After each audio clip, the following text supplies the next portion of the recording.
Welcome to Let Me Fix This. Enjoy the video. You're starting now. Verify the Apple ID email and phone you used and make sure you can receive codes. Once done, connect the iPhone to stable Wi-Fi and a charger so it won't die mid-process. Next, open Settings or go to iForget. Apple. On a second device. You'll need both devices for verification. Make sure you know any device passcodes.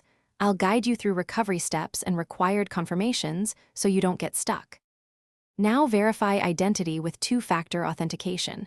Request the code on a trusted device or via SMS, then enter it when prompted. If you don't have access, choose Account Recovery on iForget. Apple.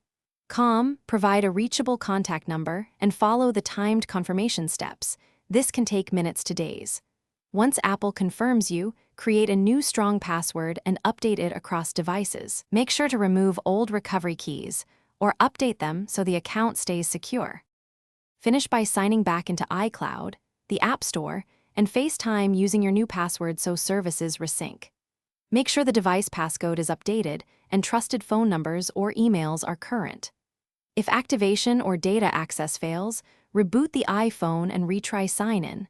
If problems persist, gather purchase proof and device serial number and contact Apple support for escalated account validation. One quick tip: keep a recovery key or trusted contact list to avoid long waits in future. Thanks for watching. If you found this helpful, don't forget to like and subscribe.